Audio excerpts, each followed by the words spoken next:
Fuck you! And your eyebrows! Wipe down this!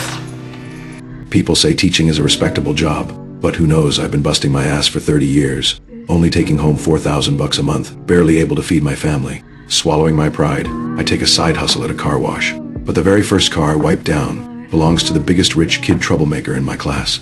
Hey, Mr. White! Make those tires shine, huh? Oh my God. I just want the ground to swallow me whole. On the drive home, even the broken center console in my car seems to be mocking my incompetence.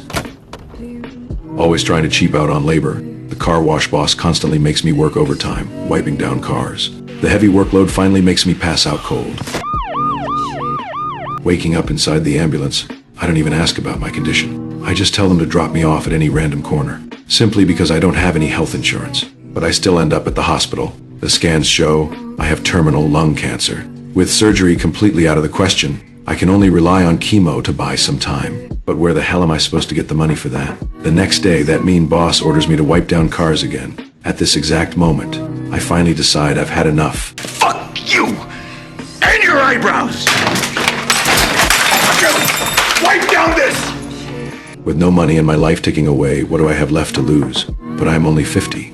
Dying like this is just too pathetic, isn't it? Sitting in the yard, I think it over all night. Then make a call to my DA agent friend. That's right. I want to see exactly what a drug lab looks like, with my own eyes. The SWAT team easily breaches the house. It's packed with all kinds of flasks and chemical reagents, practically no different from my high school lab. But totally out of nowhere, sitting in my car, I actually spot another guy escaping from the roof.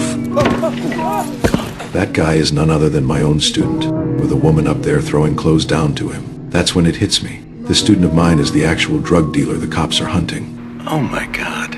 Turns out, this kid with terrible chemistry grades has already made a fortune in this dirty business. At this exact moment, I finally find the true direction to unleash my actual talents. Tell me why you're doing this. I am awake. What? The very first bad thing I do is steal lab equipment from the school. At first, Jesse doesn't believe in me at all. He thinks an old fossil like me can't cook up anything good. But right now, he has no choice but to partner up with me. We buy an RV and the gear, kicking off our little startup journey out in the desert. Baby, work it. Turn that off. Grinding, mixing, reacting, crystallizing, and filtering. Then I precisely weigh out multiple substances, pour them all into a large beaker, heat it up for the reaction, filter it again, followed by extraction and condensation. This is my absolute specialty as a chemistry teacher, and this is what you call being a professional. The cook is a massive success. Jesse has never seen product with such crazy high purity. This is pure glass. This is art. Actually, it's just basic chemistry. Next comes the time to cash out. Jesse is in charge of sales. He contacts his former boss, the Mexican. But because of a previous betrayal, the guy's actually looking to settle the score with Jesse. The dealer busted by the DEA earlier is exactly this guy's cousin. But at the same time, he just can't bear to pass up the top-tier product Jesse brought. So Jesse gets held hostage and dragged right back to our lab. The Mexican straight up pulls out a bag of cash trying to buy me off. But before I can even think it through, the Mexican's cousin actually recognizes me. He was there when I got busted. He's with the DEA. Run, Mr. Wright, run! There is no time to explain. With both of them holding guns, I have absolutely zero chance to escape. Thinking fast, I tell them I can teach them my cook recipe, but only on the condition that they let Jesse and me go. But deep down, I know perfectly well whether I hand over the recipe or not. The only thing waiting for us at the end is death. So my actual plan is to create a lethal chemical gas. Rushing out of the RV the first chance I get, I hold the door shut with all my strength. Inside is the phosphine gas I just cooked up.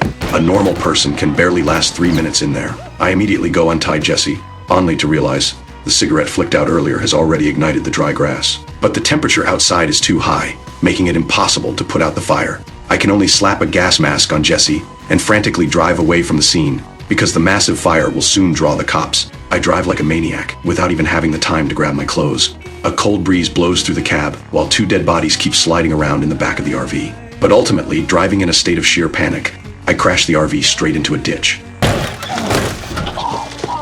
The situation is a complete disaster. I thought I found a way to make quick cash, but it results in 2 dead and an RV left right at the scene. The cops will track it back to me sooner or later.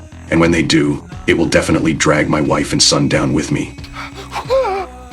Grabbing the Mexican's gun and Jesse's camcorder, I prepare to record a final goodbye to my wife and son. My name is Walter Hartwell White. It's not an admission of guilt. I am speaking to my family now. After that, I gather all my IDs together and finally take out the gun, standing right in the middle of the dirt road. Following the sound of the approaching sirens, I slowly raise the gun. Wait, what am I raising the gun for? Am I going to have a shootout with the cops? Clearly, as a criminal, I am still just a rookie. Thinking back on this miserable life again, I furiously try to end it all, only to realize I don't even know how to use a gun.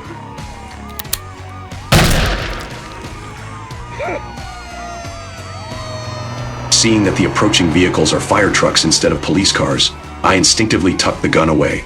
This seemingly absurd farce also becomes a true farewell to my past self.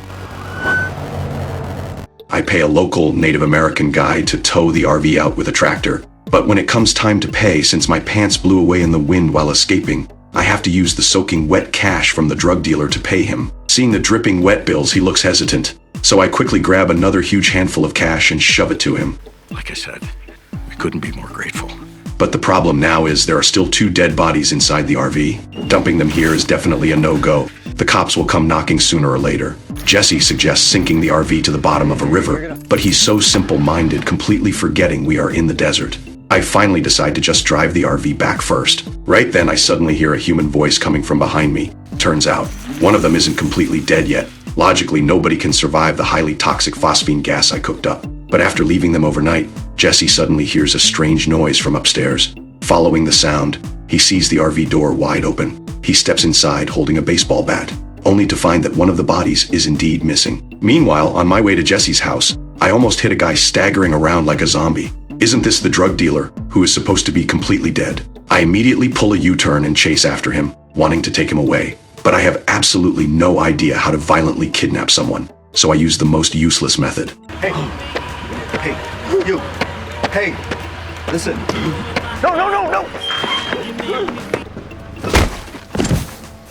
We lock the surviving drug dealer in the basement. At this point, he is still in a daze. Even now, I still believe the dealer is just a businessman, and there is no need to go as far as murdering him to silence him. But Jesse tells me, if we let the dealer go, who can guarantee he won't come back for revenge? And if I let you go, will you promise not to come back and waste my entire family? No Colombian neckties? You mean that kind of reason? Nah, man, I can't say as I have high fucking hopes where that's concerned. When it comes to understanding reality and human nature, I am truly just a grade schooler. Right then, a noise comes from the basement. The guy is still lying on the floor. Just to be safe, Jesse actually uses a U-lock to chain the dealer's neck to a basement pole. He is still proud of his masterpiece, while I just look worried. This has already escalated from kidnapping to captivity. Now, one of us must dispose of the body, and the other has to deal with the dealer in the basement. With absolutely no way back, I flip a coin.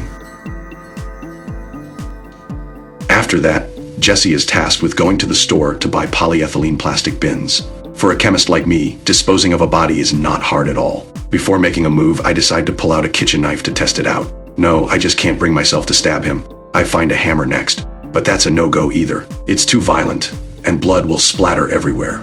Then I remember the handgun we took from the dealer, but I have absolutely no idea how to use it. Finally carrying a plastic bag, I open the basement door, looking exactly like a medical intern just stepping up to the operating table. I slowly walk down the stairs. Suddenly, the dealer hears the noise and gets extremely agitated. Don't you fucking break in? Who's that? He demands to know what I am going to do to him. My plan completely derailed. I flee out of there like a kid who just did something wrong.